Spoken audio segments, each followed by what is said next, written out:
Ladies and gentlemen, boys and girls, welcome to another episode of the Reaction Time podcast. We took the week off on accident last week. Definitely not anyone's specific's fault or anything that we didn't record an episode last week. So someone But didn't go to bed at like 8 o'clock. That would be silly. No one would ever do that. that would never have happened. And another someone didn't have other nights not work because they were covering a professional sports game. That would also never happen. Basically, what we're saying is Eric is a saint, but we knew that. He's the best of us. He is the best of us, and if you've watched this show, you probably already knew that. It's the best of us. He is the worst of us. He is Legion.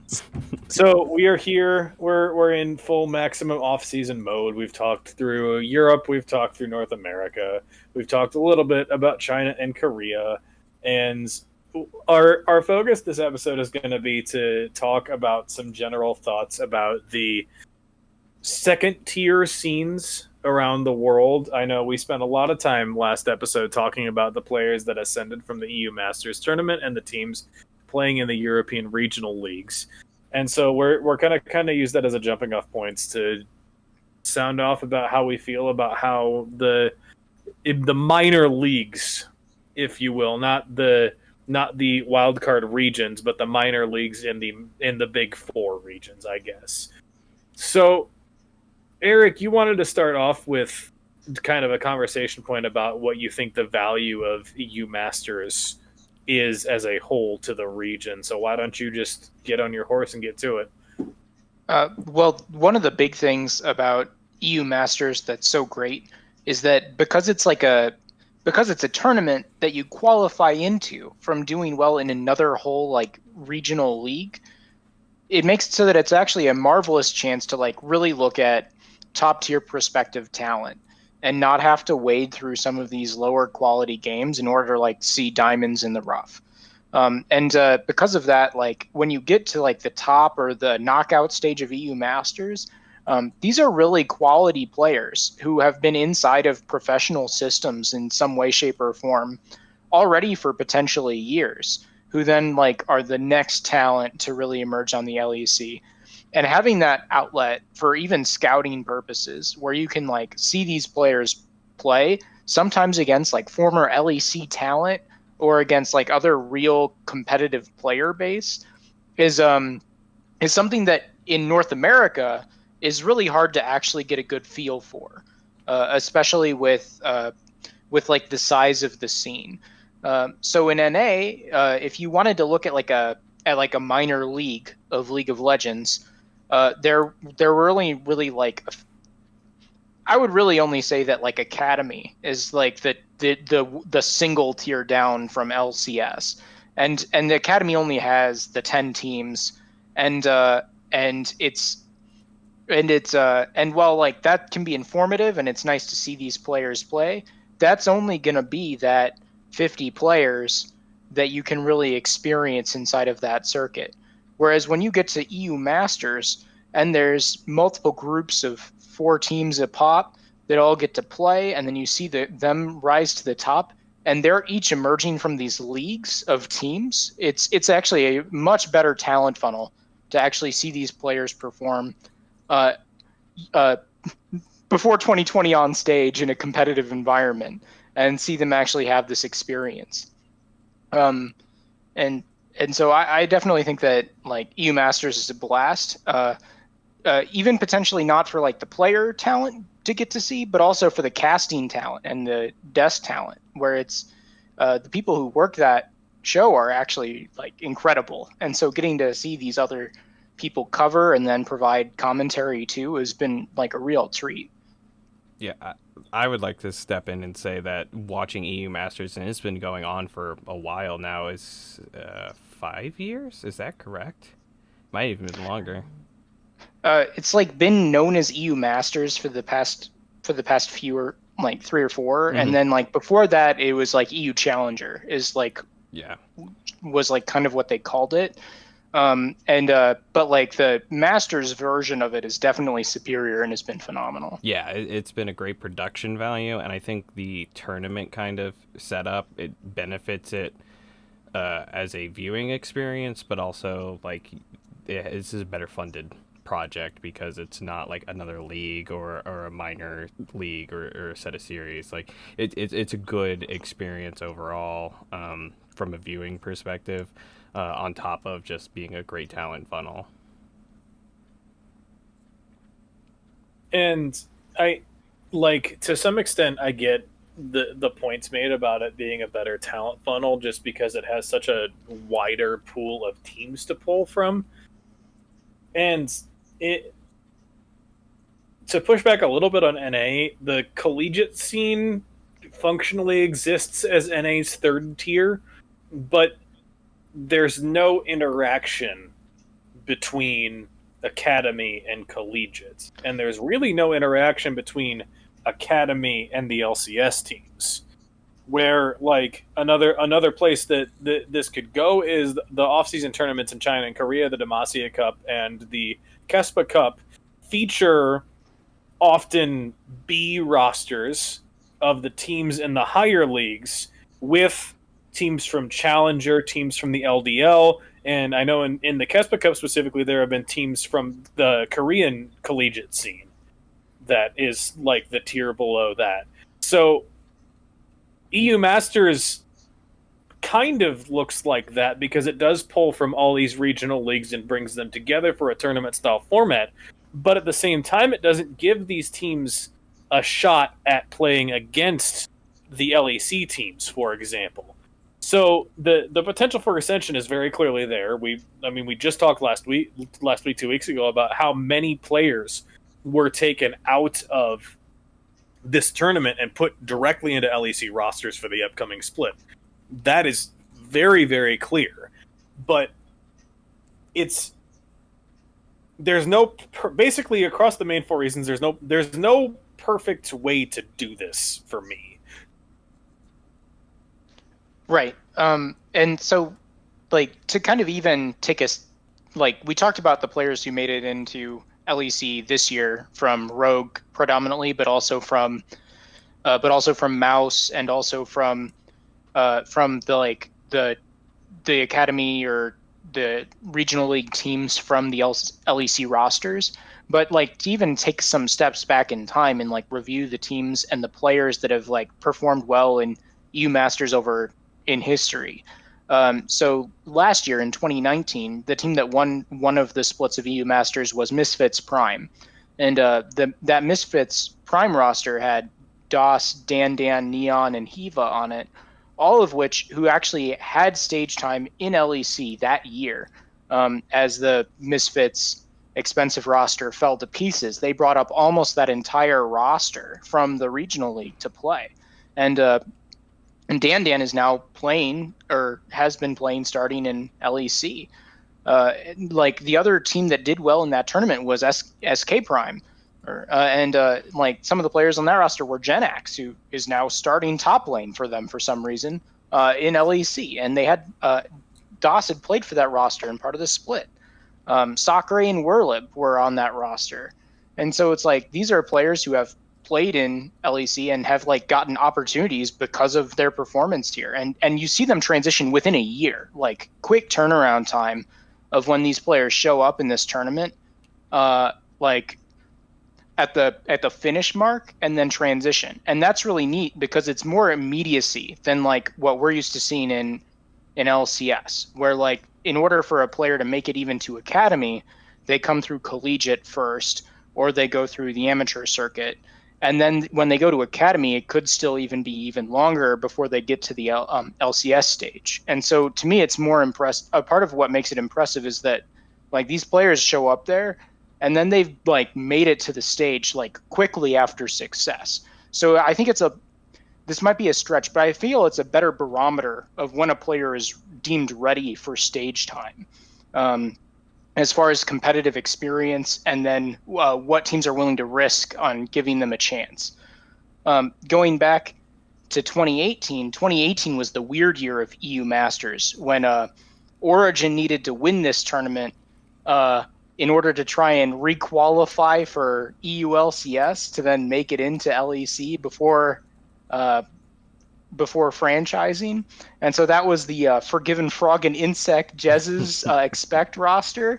And they lost games in the knockout stage of that tournament to teams with players such as Larson, Finn, Cadril, who all are now like on in like MVP like roles of their rosters in LEC. Cadril's now retiring for caster talent, but like he was one of the players who did well on Excel, and Larson was a MVP candidate.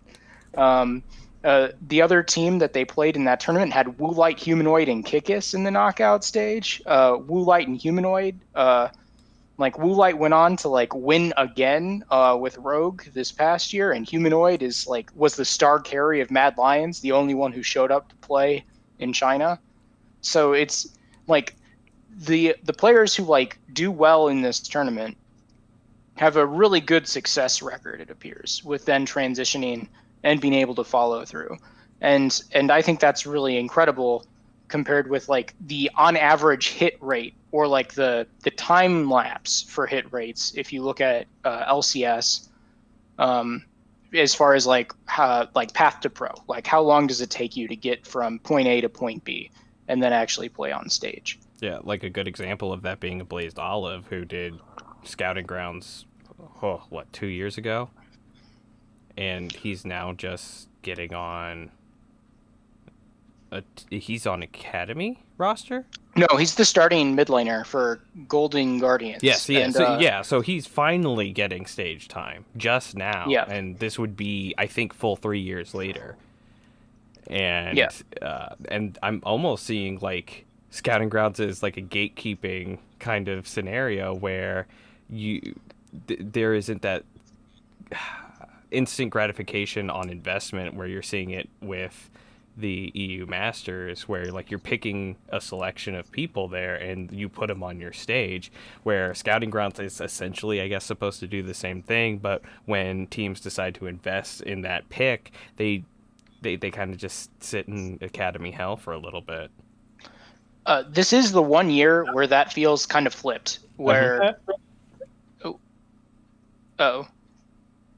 Yeah, like Blaze is one example. If you want to go even further back than that, Palafox, I think, was in Scouting Grounds in 2016 and has been in Academy since this whole time until now. Finally, 5 years later, finally getting a starting opportunity in LCS with FlyQuest, and he's been rated as one of the best mid laners in Academy for years.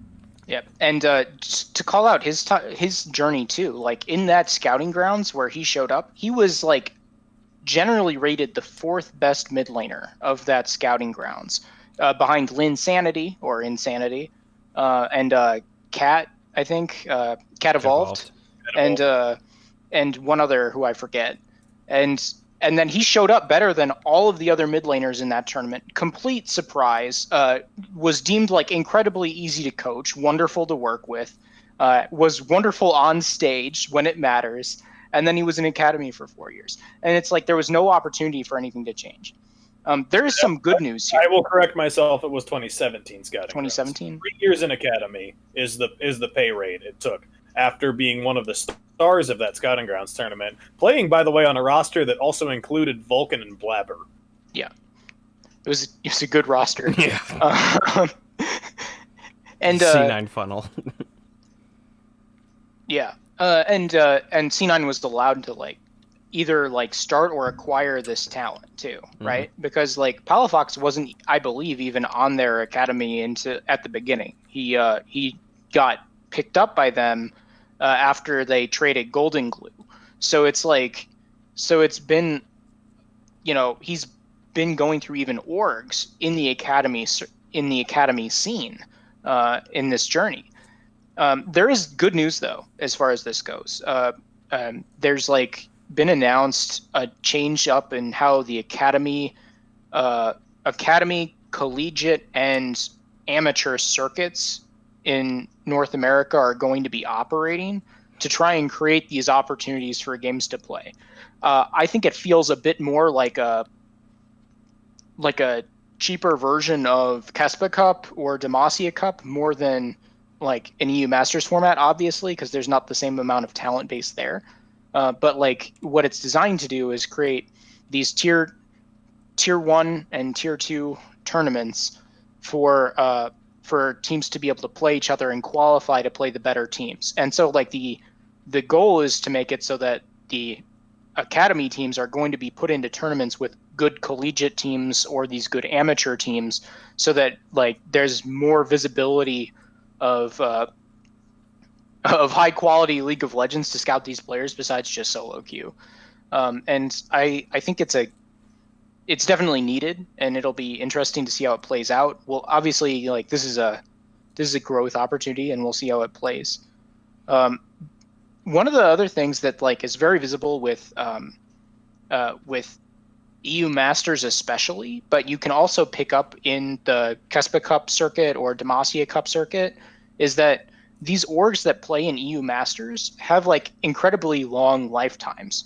So like Ninjas in Pajamas, for example, has been a competitive esports club longer than competitive League of Legends. And some of these other orgs like Movie Star Writers, Giants,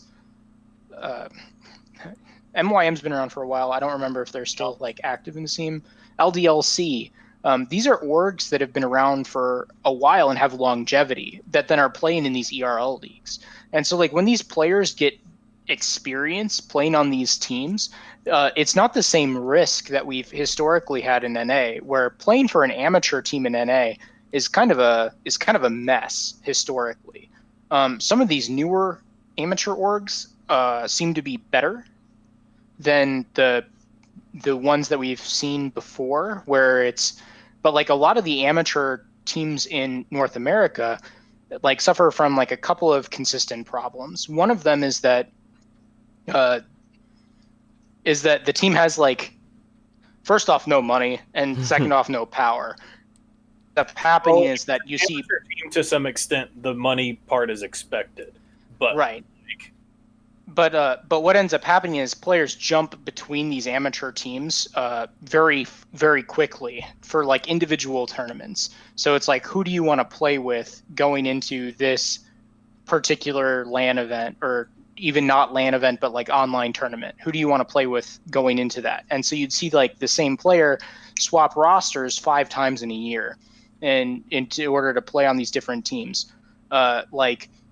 Niles and Palafox and some of these other players who are now going to be playing on LCS stage did this, and you can like check it on their history, and you can see them jump between these rosters as they were shifting gears.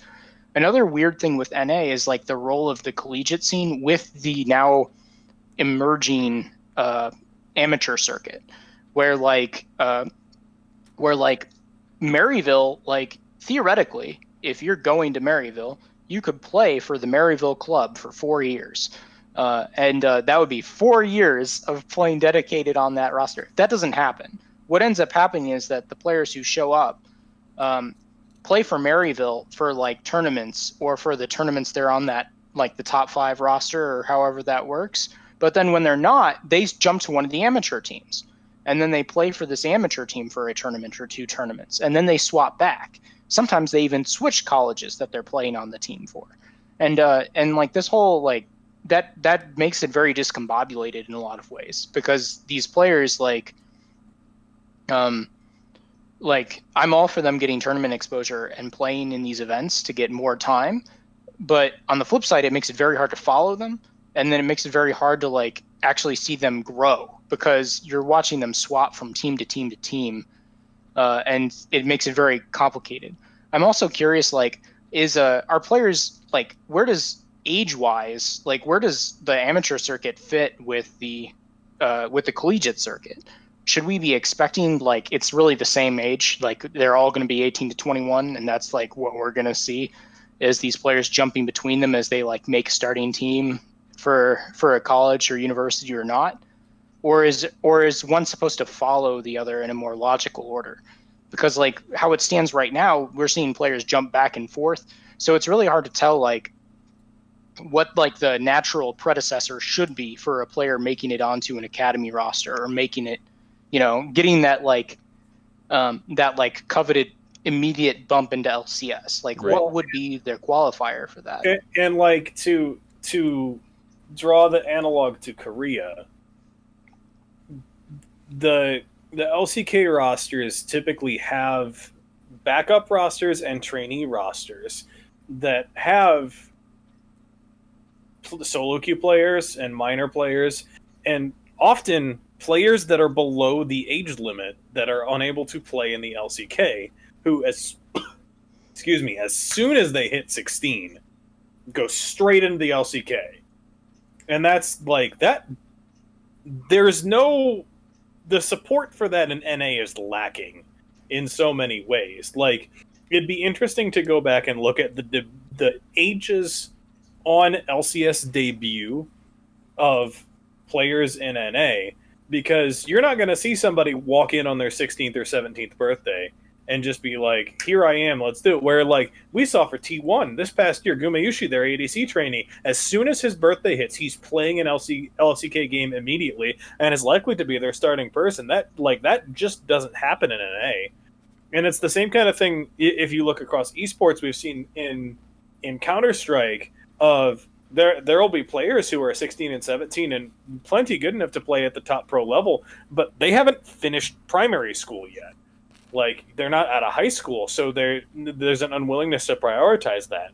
And so, like, I'd be interested to hear, like, obviously, if you look at the amateur scene in NA as it stands right now, the big important figure that's been huge for this is Papa Smithy and 100 Thieves. Yes, because 100 Thieves Next has been their big project to redo how they enter into the amateur scene. I know they just announced their roster for this upcoming, the spring season or whatever, and that's been a big project that organization, and Papa in particular, has tried to take on since he arrived in North America. And I would be very interested to see, like, I haven't done any research about the 5 players they just picked up, but, like, are you picking up 15, 16-year-olds? Like, is this a pre-collegiate thing? Or is this, like, I assume that the goal of any of these amateur rosters isn't to go to collegiate, although it's an option. It's to go to academy.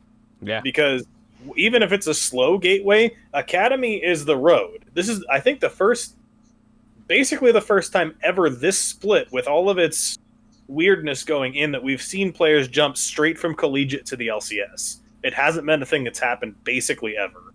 Yeah, that's Niels and who else? Is it just Golden Niels? Guardian jumped here as well. What's his name? I don't remember off the top of my head. Anyway.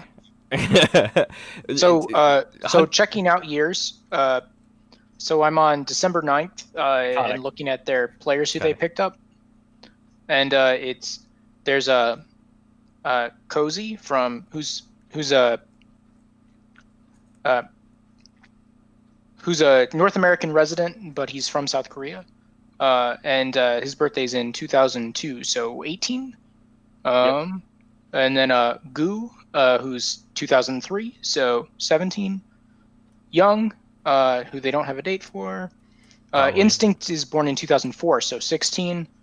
And Busio, who's 2003, so 17. So it's like, so it's that 17 to 18 range on 100 T-Next right now.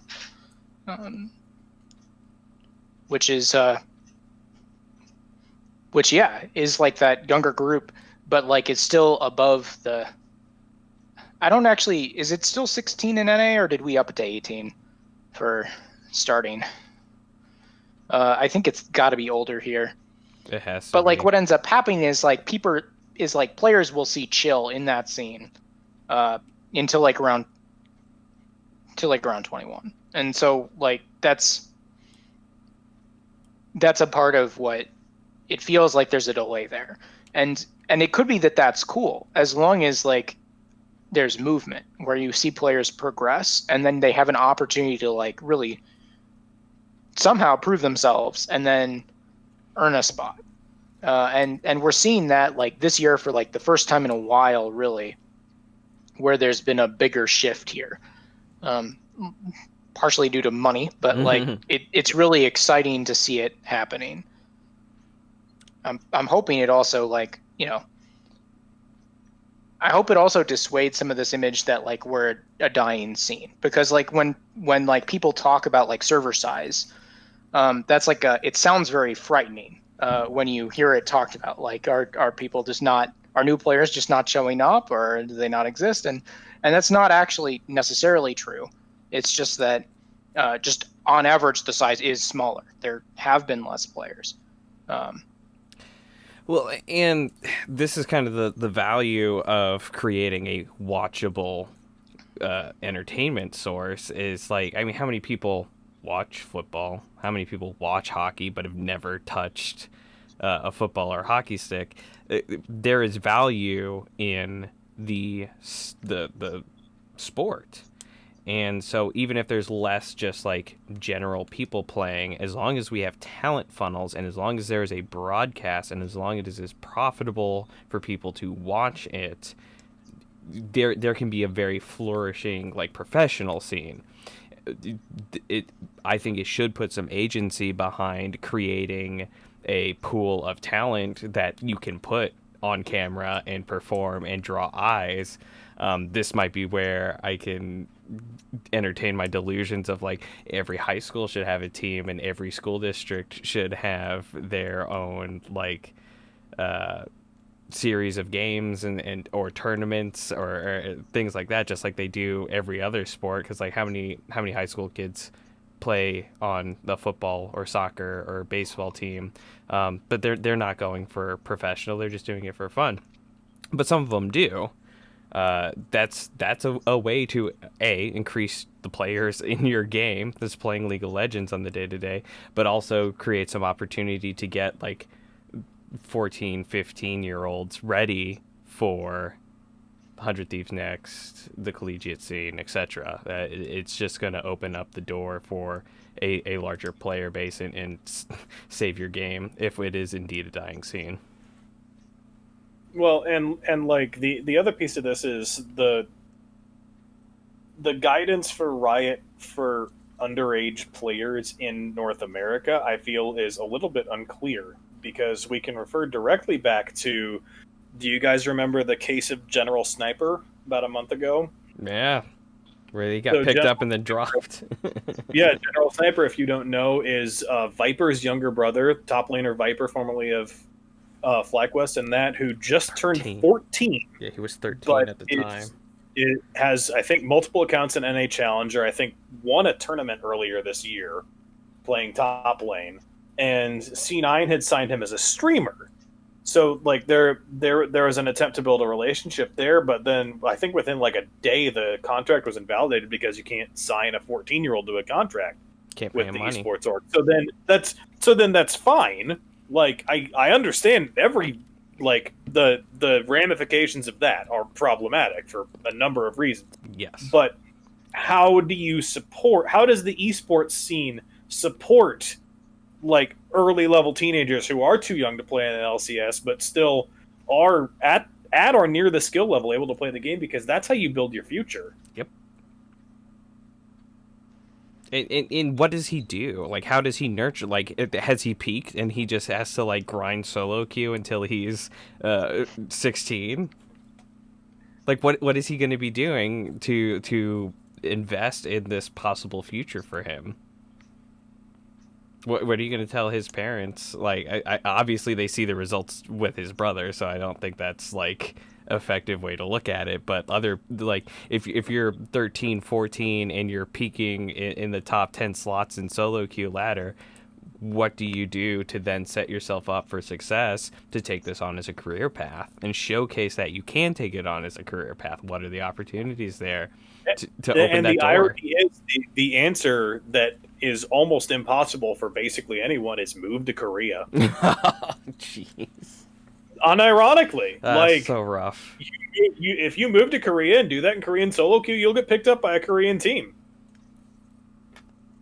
And this might be like, however it is different, I don't know enough about it, but there's clearly a way to have a pipeline for underage players to be set up with teams and ready to go as soon as they're ready to go. And we have that for every other sport in America. So, because you can play on your high school football team, even though you're like huge unit of a being, and the college is already looking at you for a scholarship, but you're still working on your craft when you're underage, and you know your path going forward. You have a scholarship. You have, like, I'd be curious to see maybe what is Maryville doing with like the high schools. Uh, I guess not in the area because I would be aware of that, but. Well, it's the whole. Here's Call the me. dirty word. It's going to come from traditional sports. It's recruiting. Yeah. Because I've spent a lot of time watching college football this year, and the monster that is college football recruiting is entirely its own beast, and the economy and level of data and tracking that is done to kids starting at 14, maybe earlier. Yucky. That there's film, there's ratings, there's star systems, there's every little thing, and the question of how much money gets passed around in the back rooms to get commitments to a certain school, like that's a thing that could end up in esports. Yeah, but then that comes down to broadcast dollars, like that. I will say, because Riot is very hands-on about their broadcast rights. They need to get that collegiate scene together so the colleges can have money. Like, I'm very well aware of the University of Kansas. They couldn't do the things they do with basketball if they didn't have the broadcast contracts that they have. Like, that's just the way it is, and that's why they get top tier players. That's why they can send the talent on, like where you have sophomores in colleges already drafted to the NBA. Like, that's exclusively because of recruiting and broadcast. Like, that's what it is. So, Well, but let me push back. go. Look where there is a collegiate level with broadcast rights. The Big Ten colleges have Big Ten League of Legends that is broadcast on the Big Ten network. But if you look at any of the collegiate tournaments, it's not them winning. It's the two Canadian schools. It's Maryville. Like, it's not Michigan State or Minnesota or Iowa. It's these other schools who have gone much deeper and have recruited directly from pro scene cast-offs and streamers. Like, I know, how many different colleges has Shorter Ace played for at this point? I know he played for Maryville for a chunk of time. He's played for UC Irvine. Like, it's the ones that have shamelessly recruited from not just the kids that go to their school. Yeah. Because like Shorter Ace and Papa Chow have both moved around, and like, and that's another part of what I'm referring to with, like, there needs to be like more I don't know, like somehow competition in that space. Like, the Big Ten teams are, in my opinion, having watched a number of collegiate games over the past few years, are slowly catching up, but they're way behind still in terms of like, it feels like in terms of infrastructure to support players to help them succeed. Because I still believe that some of these other schools have players who can compete with Maryville or with University of British Columbia or with UCI, but like, what ends up happening is that like both. There's also, in addition to the money thing, as far as the recruiting talent goes, there's also the I want to play on a winning team effect. Yes. And it still definitely feels like only the top 3 can win, kind of, to some extent, where players are going to go to those schools, especially if those are also the schools who know how to game the system the most by bringing in the veterans inside of the collegiate age demographic to then like boost them through a tournament. And you know, and it's frustrating, but like, it does feel like the gap is slowly shrinking as these other schools are picking up more steam and they are figuring out what to do. You know, the other thing that I feel like kind of hurt the collegiate scene and figuring some of this stuff out is like the fact that esports as a whole for like a collegiate activity is very fraught.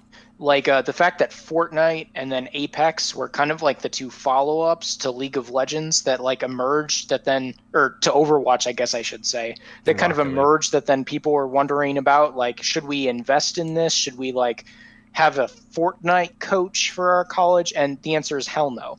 And like this is one of those things where because the next follow-up games with these battle royale genre made it like incredibly hard to, or made it very different, and so you don't actually want to build up infrastructure or support for those.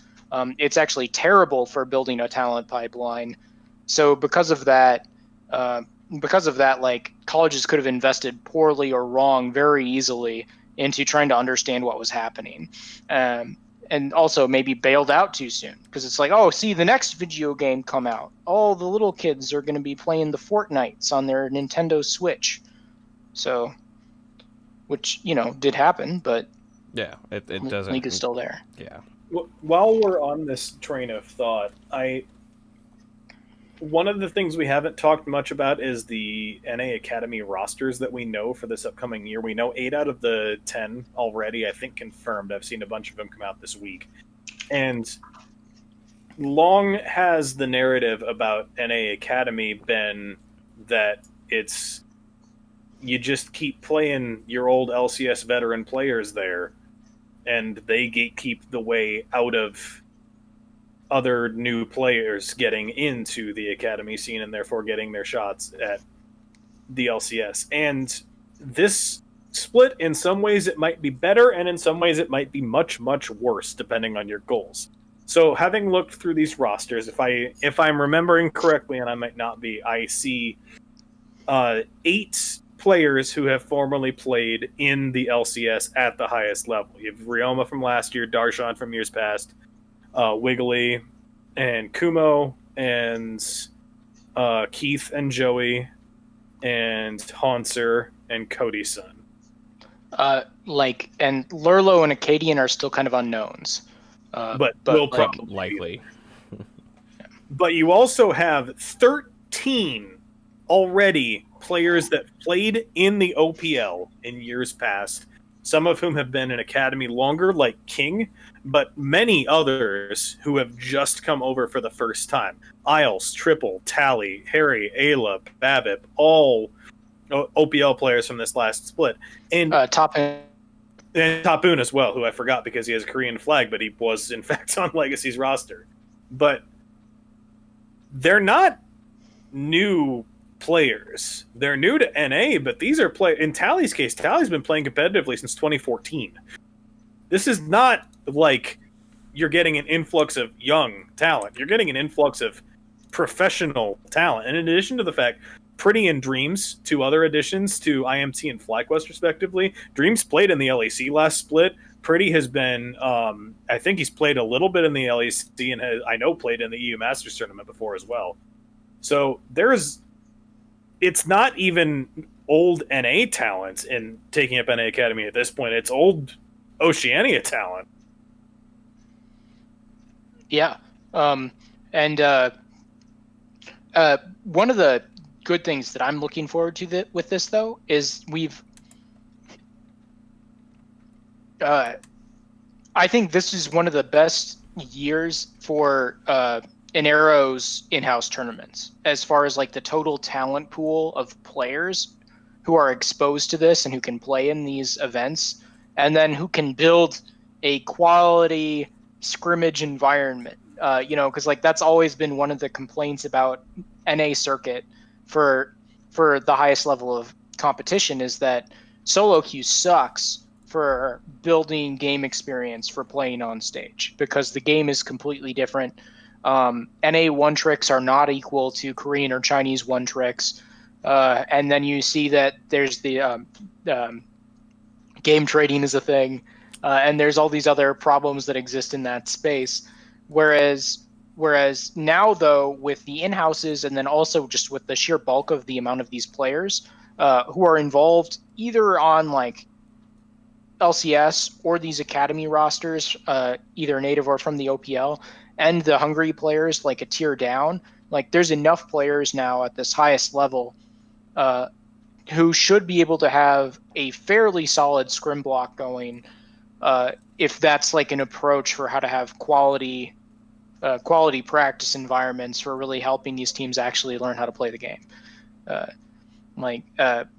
The big thing from this year was like NA tops only played tanks, right? Because most of them would handshake lane matchups during LCS, as opposed to taking more challenging matchups and then like having the potential for outplay, and then showing up then against these Chinese and Korean teams who are all playing like Renekton. It really changed that narrative, and then was a bit of a shocker for like how these games played out. Very different meta-wise at the minimum. So having a bigger player pool available for that kind of practice, like, gotta hope it helps. And the in-houses have seemed pretty solid so far from what I've seen, and they've had multiple games going every time. My favorite thing from the NA in-house is that I've seen so far is Core JJ breaking his own ELO system. Yeah, he's got like an insane MMR. They absolutely ludicrous. He tends to win. He's a different human The being. MVP is very good. Like it was the MMRs from what I saw, the MMRs for most people are like between 20 and 30, and Core's is like 50. Yeah, it's Nice. absolutely ludicrous. Yeah. So, and it's that is like the in-houses are good. There is still a skill difference that becomes obvious in some places when you see it. But can you imagine what it means though for these like for like Rosethorn, or who was in Scouting Grounds this year, or for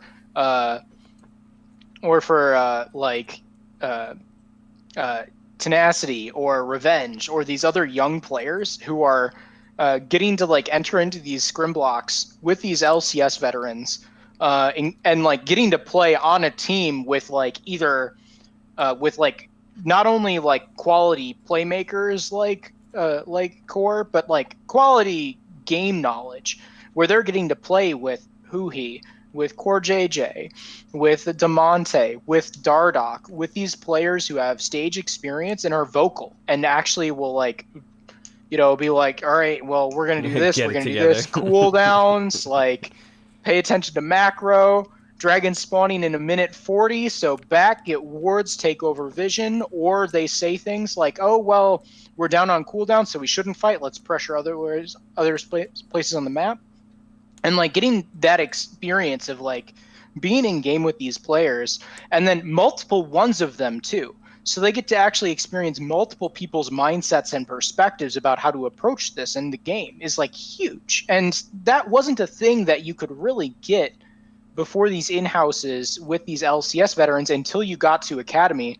And even then you're like limited to like the 2 or 3 who might be on your roster, right? Like, I personally believe that Darshan being in the Academy scene was probably good for both him and for like that roster around him.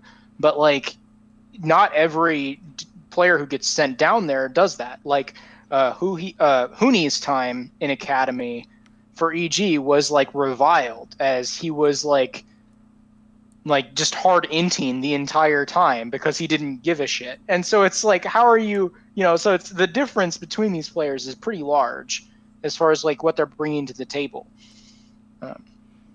And what's nice is I think we actually have some time for that to nurture and then get a really big payoff with Worlds being in North America in 22, right? Because we're doing it's Shanghai again. And then oh wait, is it in 23? It might be 23 now because they're doing Shanghai it's in again. London. It's China, EU, then NA. Yeah. Maybe. Yeah, so we have time, because in my opinion, that's a big like make or break point, is like when Worlds is happening in North America again, we have to do at least well in order to get all the eyes back on the contracts, the like, oh, yeah, this is still going. This is really cool. I am X company. I would like to put my name on this, and we need to get it together by then. That's how I look at it. Ideally, you mean Cloud9 qualifies for Worlds that year so that we get a team out of group stage? Is that what I'm hearing? I would like to see that we put 3 teams that can contend and not go 0-6. So don't let the 06 team win your region then. Whoops. What team do you root for? CLG? One that might have performed better at Worlds than TSM. Maybe. And I'm not saying that ironically. Hard to contest that. It really is. Valid. The other thing I want to note about the in-houses, because I thought it was an interesting note that I saw this week. The other region, if the in-house system remains and can continue to be supported even as the season goes on, that could be really good for Latin America. Because one of the very interesting free agent signings I saw come through the system this week is Wadid, formerly of G2 Esports, spent some time castings, formerly of Griffin as well, signed for All Knights in the LLA. Huh. And is in NA playing solo queue and has played in some of these in-houses. Which we saw that we've already seen, like R7 played very well at Worlds.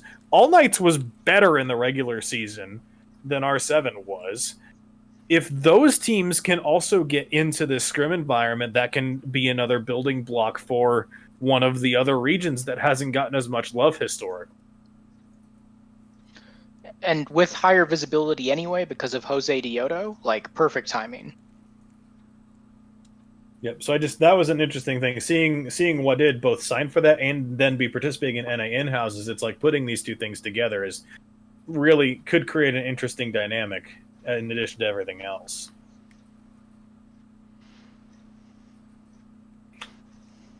Eric, do you want to have our talk about whether or not Kespa Cup is worth it or not? Maybe not, but a part of it could just be like my memories, right? So Kespa Cup, for just a bit of clarity, is like the off-season tournament that happens in Korea, where it's got the Korean challenger teams, but then it's like really just like a hodgepodge of other teams that could qualify into it, even through qualifier events, which then get to play. And then as you advance through the bracket, LCK teams start entering the bracket based off of how they've performed throughout the season. And a part of why this tournament is so cool to me is because Korea, in many ways, has the most overall high-level talent base out of any server. And what I mean by that is that like the average player level there is incredibly high. And the best example of this to me is the story of ESC Ever, or that's the roster that emerged from this, which ended up winning Kespa Cup, beating LCK teams, including T1 and Afrika Freaks, in order to like win the entire tournament, and then ended up like qualifying into I don't know if it was LCK at the time, but qualifying into the actual like highest tier tournament then in like the next year. And this roster that did that was players who met up and played together at the local PC Bong in Korea, where like they just were 5 people who would show up and play in the same building every day. And then they said, hey, we're actually pretty good. And then they ended up, let's clap. and then they trained and then ended up taking out these teams. And that's like absolutely incredible. And like that's something that's really hard to imagine even being feasible inside of these inside of America, or even kind of to some extent in LEC, where it's like where you'd have to go through so many more hoops in order to even approach that point of like organization and sign up even for the events in order to get to that point, money. And so the fact that they were able to put it together, get funding, and do this was really incredible. And like, so this miracle run from that team that became Ever, like, also had some players who are pretty like well known now on the global stage who emerged. And so it was so incredible because Loken started on that ESC Ever team. All like most of their players were named after like deities from other like mythological pantheons. So it was like Loken Loki and then there was Athena, and there was one more who I'm forgetting. Ares. Yeah, Ares was like the jungler, right? And so that team was just such an incredible like miracle run. And then Athena and Loken went on to even play, and Key went on to play for other teams and have success, like even after that roster fell apart. And that was just like such an incredible moment for me to see them play this way. Overall, like, is that tournament like a good talent funnel to some extent? Like, but like that was a really outlier occurrence because most of the LEC teams who show up for this event, or sorry, LCK teams who show up to Kespa Cup, don't take it seriously at all. They troll the entire time. They pick BS comps. They don't scrim or practice at all. Well, more than that, it's they play their backup rosters. Like they don't play their starters in even in the big upset of the Ever and SKT in 2015. It was notable because Ever still won after they made Faker come into the game, because like Faker's not going to play these games. They don't matter that much. You're going to get your trainee mids in there and your trainee top laners, but they still won a game playing against Faker, which was in 2015, as you might imagine, a big freaking deal. Yeah. But like there are weird things that happen with this tournament every year. It's you don't see like the history of the winners of this tournament as follows. 2016, Rocks Tigers, probably the best actual team to win this tournament ever. 2017, KT, they were fine that year, but they weren't like going to win Worlds. 2018, Griffin, the other choice for probably best team in the like the Griffin Genji final for this tournament in 2018 was probably the biggest deal Kespa Cup game ever. But and then in 2019, Afrika won this tournament, and then we're kind of meh all year. So like it matters, and it's cool to win because it's always cool to win a trophy. It's a big deal, but notice how T1 has never won this event. You have to pay attention to that. Like the fact that SKT has never made the final of the Kespa Cup, at least as far back as 2015 is what I'm looking at, where Ever, CJ, Kongdu Monster, Sandbox have all made Kespa Cup finals. Just let's point that out. There's obviously something else going on here other than cool stories, because SKT doesn't just not win tournaments. Right. Valid. It can be good though for seeing like that team that's going to be in LCK the next split before franchising. So like Rocks Tigers, David mentioned, that was originally like Huya Tigers or some GE Tigers. I forget which name came first, but like they were funded by a Chinese streaming company. But it was another story of like these were 5 people who played solo queue together, and then decided that like let's take this streaming platform money, let's form a team, let's enter Korean Challenger Circuit. They got into Korean Challenger Circuit. They entered this tournament.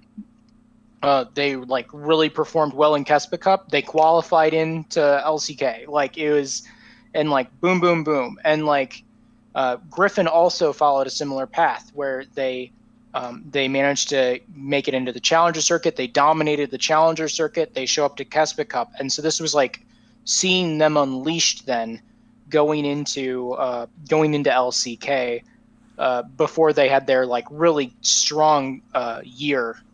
Their like their first 2 years that were or like first year and a half were really strong for Griffin, and then after that the roster fell apart, and it's not going to be the same again. But like that was like a moment though where you can really see like the next top team emerges in Kespa Cup if they will exist.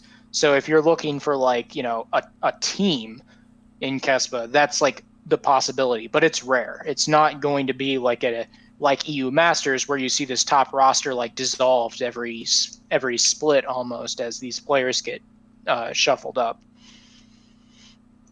And in the meantime, then there's Demacia Cup, which you can qualify for as streamers by putting together a roster. But it's still usually the pro teams that come out of there. even when they're not trying that hard.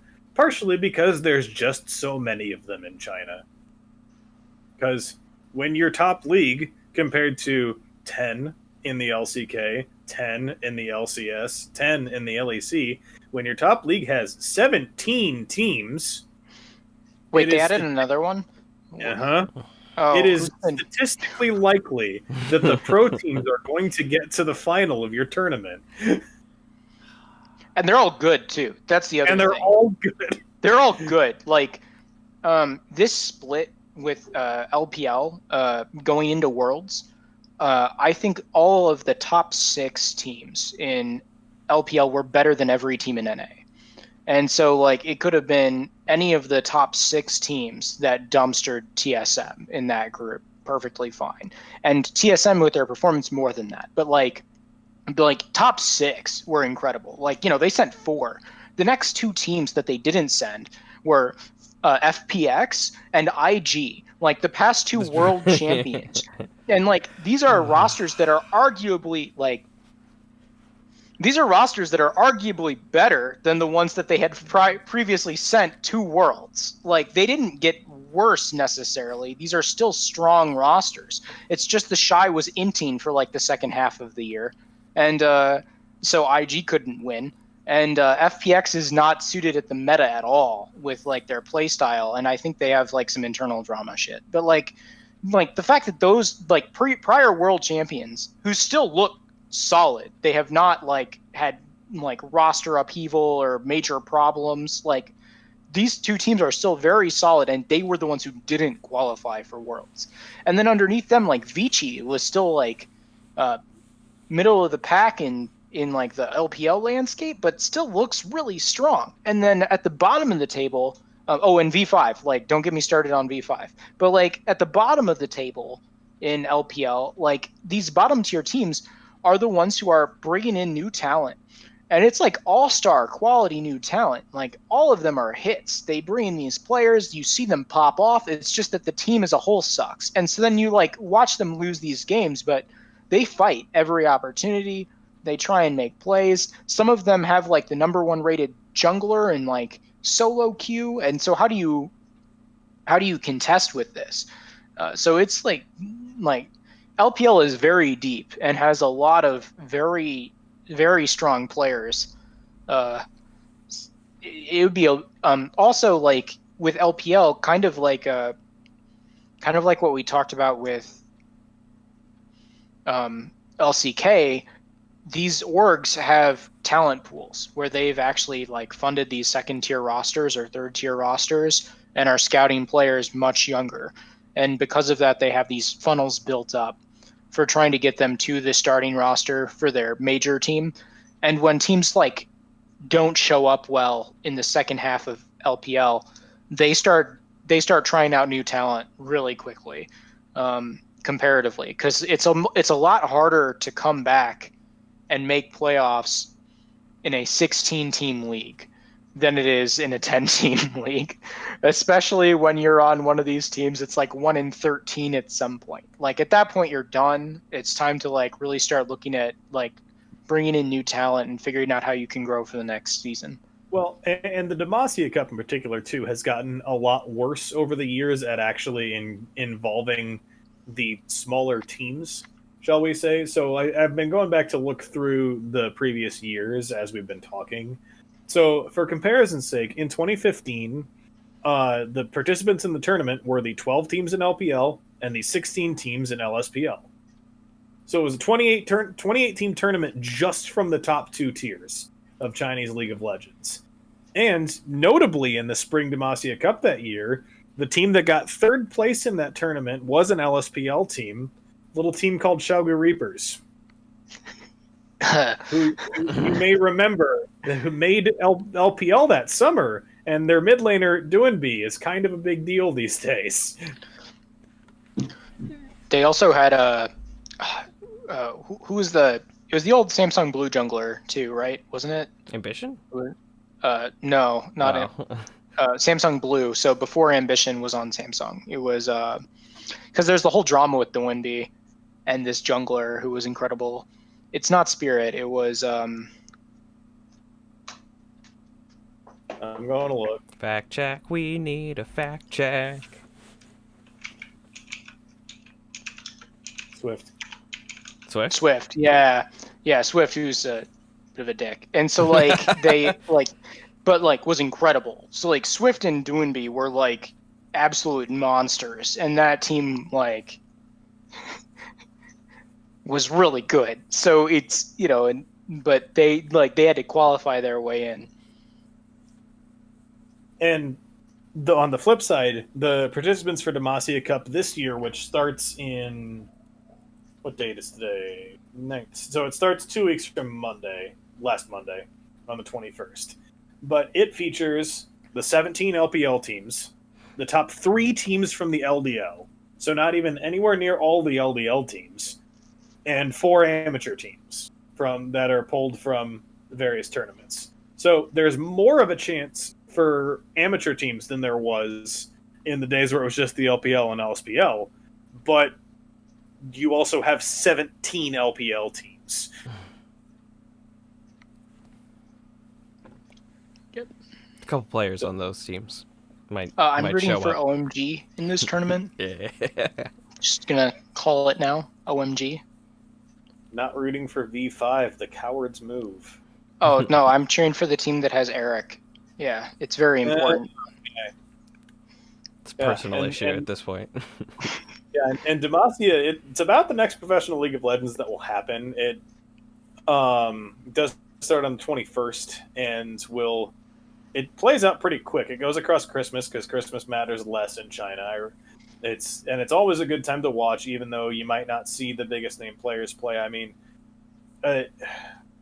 it's always good for drama at the least, because isn't Demacia Cup when Uzi broke his arm by like trying to like parkour over a fence or something, or a railing? I don't remember that, but okay.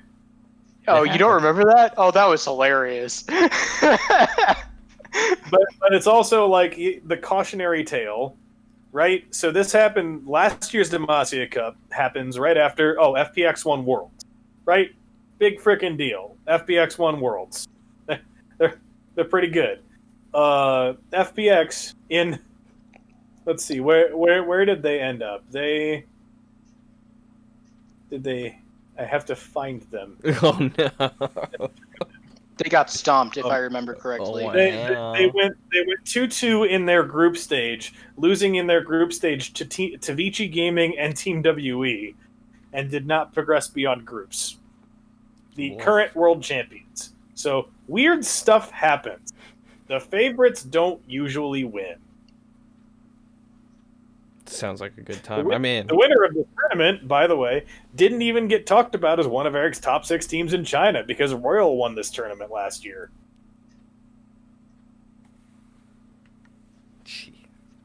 You guys are going to have to drag me into the other half of Professional League of Legends that I never can catch because that's my sleeping time. When does this share air? Important games with you, like yeah, I'll have to watch them. So to watch LPL, it actually works out pretty well for me Central Time, because usually the last game series of the night kicks off like 7 a.m. ish Central Time. It goes while I'm at work. Like I usually have. But when my commute was longer, I would have the LCK broadcast on in my car on the way to work, like on the sound system, just be listening to how the games were going. LCK is a bit too early for me, but that last sorry, yeah, but like that last LPL set tends to be like right in the sweet spot of I can wake up, put it on, and then while I'm making breakfast, getting ready, I can be watching better quality League of Legends. It varies a bit, though, because they're best of threes, right? So both LCK and LPL are best of 3, which means that the casting links can be vastly different because some nights, like, it's like 2-0 stomps for both sets, and it's done by, by 6. And for LPL anyway, because they don't put in these massive breaks. LCK actually has downtime, where like you can like tune in, they have this series, the series ends, and it's like, all right, hour and a half until next game. Yep, it's typically scheduled for 2 and 5 a.m. Central Time. So but like that 5 a.m. set, especially if it's going into game three. Game three sometimes starts right when I'm waking up, so it could be really hype. But LPL tends to go later, and that means that there's like prime slot game time right when I'm getting ready, and Well, so and I also, usually watch that set. the other thing with LPL is there are just more games that need to be played because there Yeah. are so many teams. So you'll have nights where there's 3 best of 3s, and then, well, if there's a third one, it's going until like 9 or 10 in the morning. Like, Yeah, like 10. And so which is always a blast if it actually goes that late, because it's a sign that they're like actual series as Yep. opposed to the stomps. Because like when the stomps happen with LPL games, they are quick.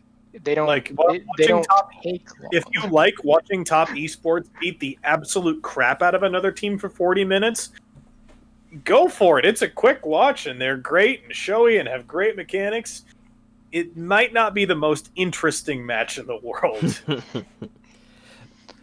That brings up something that I wanted to mention earlier. So, with the LCS broadcast changing slightly, because I think it's Friday through Monday now. I believe so, yeah.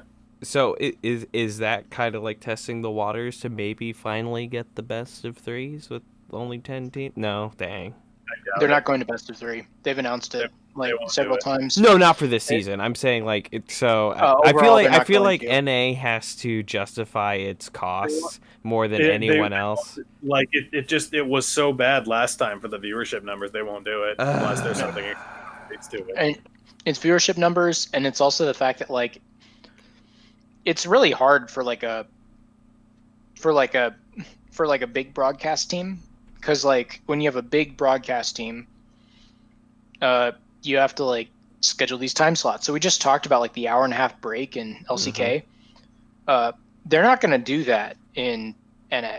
Like so, and what ends up happening with the best of three then is you have this huge variance in your total cast time. You know, where it could be like, where like, and you really have to cut down how many best of series you're willing to play in a day because of that. But you also have no idea how long somebody's like set is going to be from like a talent perspective. Like how long Do you do know I what the need to have? solution is, Eric? You give up on Robots? doing weekend play. You give up on doing weekend play, and you just start playing every night. You treat it like baseball or basketball. Yeah. Like you schedule one maybe 2 series every night. You can do 2 series over the weekend, but like you play on Monday, you play on Tuesday. Then it doesn't matter about wait time after because you're only playing one series. So I love that. It's one of the things that's the most fascinating to me about like nightly League of Legends as opposed to just like weekends or like a weekend cast or like set day cast, I would even say, is that it completely changes how practice works for these rosters and for these teams. Where like these teams that play day in day out, like your practice schedule is very different, and then like and your cadence is for the week is very different. And that would be a huge culture shock. I don't have a problem with it, but I'd be really curious to see how that played out, especially for the more veteran players, where like that's a complete shift in how they run their week. You know, no longer is it the, you know, 18-hour practice. we take Monday off, we maybe go easy on Tuesday, Wednesday and Thursday we go hard. We play our games over the weekend, and then we go to K barbecue afterwards. You know, and then we party hard for like 48 hours. Like that's like a complete shift from that like rough pattern. And obviously, you know, the party 48 hours is a stretch. Like I'm not gonna necessarily say that they've done that post Loco Doco, but like, you know, there's like this whole like mentality shift into how to make this work, where like you now all of a sudden you're expecting players to maintain like peak like I really didn't want to say it, but like peak performance day in every day, and like and as opposed to like spiking, where like where it's like we expect you to hit like optimal on Saturday, and then you have cooldown, and I don't know. It's like I want NA to just do the LCK's schedule. What could possibly have made me think of that? Success, winning, being good. They play 6 days a week. They play 1 or 2 series a night. Doesn't matter what does day your of the week you play overall on. viewership go up the more time you're broadcasting? Maybe, and if all the games matter and everything is interesting, maybe people will watch. Well, Maybe if your it does also broadcast drive like more isn't awful. org-oriented. It drives more org-oriented viewership too, right? That's the other big thing is that people will more likely turn in for the nights when their team are playing, and in this case, their team will most likely be TL, C9, or TSM, and then on nights when one of the three isn't playing, they'll see numbers drop, and like they have to find a way to like make that work then, and you know, I don't know. There'd just be so much effort that would have to go into making that work that I just and like so many even of like people in the scene, from the best of 3 perspective, like have problems or issues with how that would work out. So I just don't see it happening. I don't see it happening either. I'm just saying what I want. Yeah. Oh, I agree with games every night.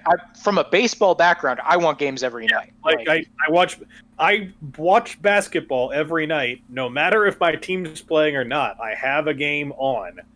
This is coming from the traditional sports perspective. Like, I get the football perspective of just play games on Saturdays and Sundays because it works for football. They can get away with it and they need the rest time. But like, you got enough teams that you can just play 5 nights a week, 6 nights a week. And I get the problems with it, and I know that Korea is different, but it works great in Korea. What if they did? This might be out like how hockey does it, where like your series isn't like in a row, but it's over a course of time. So it's like it's not a best of 5. I wouldn't do that, but like it's a best of 3, but it's not right in a row. It just wouldn't like add that. anything. No. No, because then it's just really best of ones on repeated days. It's like really you need to have adaptation in series. That's the biggest benefit of having a regular season as best of 3, is you're giving teams the chance to like adapt mid-series while playing that same team and fixing their shit.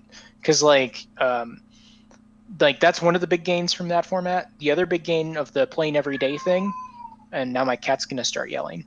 The other big gain of the play every day thing is that you're letting teams have better control over oh shit moments and controlling slumps. Because like one of the big issues we've seen historically is like what happened to Cloud9 at the end of this last split, where all of a sudden there's a meta shift and they start struggling and they don't know what to do. And then snaps, it's playoffs the next week and they have to get their act together. Or in this case, it was like even in playoffs. And it's like by having games every day, you're actually creating a better window for teams to have mistakes or slumps in the season and recover from it without just like falling to pieces. Because like what tends to happen now is after they have a slump of like a couple of weeks, they either recover or they don't. And when they don't recover, which is very common in the teams that are not at the top, if you're not on Cloud9 or TL and you start slumping, you slumped and you're in last place. And like having an opportunity to recover from that will be huge. I think that even having a longer season this year might help with that. But I'm having Echo Fox like, flashbacks. It's like they're either first or 10th, like depending on Yeah. which half of the split they're on. right. Oh. And a lot of that can just be because like you don't have time to recover, or like, you know, your recovery, like you have to wait a week to see if you can pull it back around. And that's just like to me it's good for like some narratives theoretically, but it doesn't. It's like if you're looking to give every team the possibility to succeed, like that's not helping the teams who aren't at the top. I'm about out of thoughts. Are you guys about out of thoughts? I'm about that out of time. thoughts. We've covered about the entire globe. Steven, what have you been playing? I played Doom 2016 and Shantae and the Seven Sirens. I've officially uninstalled League of Legends. Eric, what you playing? I was having some fun trying to figure out who's the most hilarious turning invisible on Dustblade procs. I played some of my like Canon Urgot build, but like what I really want to be playing is this dumb 80 Katarina nonsense before they decide to remove it from the game. I want it to get to the first like 2 weeks of pro before they remove it, because I want Showmaker to be able to play Katarina on stage. Showmaker's a notorious Katarina one trick. It was what first got him recognized and picked up. I want the man to be able to play it on stage just one time. Where's Cat Evolved? So just terrible and unplayable in pro for his entire career. So just let her be OP and let Showmaker do it one time. That's all I want. Get the petition going. Let's make it happen. Yeah. I have not played very much League of Legends in the last 2 weeks. I have played Final Fantasy XIV and Genshin Impact because I am a weeb. Know thyself.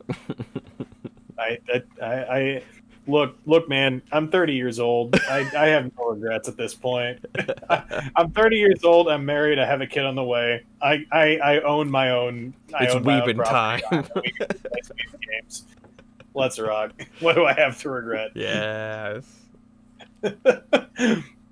So with that, Steven, plug, activate. It's time to buy the gifts. Amazon isn't shipping any faster. Go to the Funky Club, FNKY.club. We are suggesting your gaming stuff. It's very Nintendo biased because that's what I buy, and I want you to have the cool stuff that I have. Wow. Also, buy merch. It's at the Funky.store. There's new stuff there to wear and give as gifts. It's really comfy and nice to stay at home and lounge. Steven, are you going to be mad when I order you one of your own products as a Christmas present? Absolutely not. I love wearing my own stuff, for it is great. It is official merch, and you should wear it too, like I do. I don't own any Funky merch. It's not my fault. No one has given me any for free. No, there's a coupon. You can put in FNKY at checkout for 15% off, and then we can probably afford to get David a shirt so he can also be comfortable and wear merch. Doubt it. Yeah, and with that, also follow the socials. FNKY Ireland with a 3. Shreds is what you did change it. I was proud of you. You bullied Shreds him. Shreds the Raptor on Twitter, Prof Cedar on Twitter. Follow us, give us your feedback, tell Eric he's wrong about stuff, tell me I'm right about stuff, or vice versa if you're feeling wrong. And follow the Funky socials and all that jazz. So we'll be back next week. I have no idea what we're going to talk about. So if you listen to this and have ideas, shoot them our way, because it's the off season. We're in the struggle bus. Come join us on the struggle bus. This has been the Reaction Time Podcast. We will see you next week.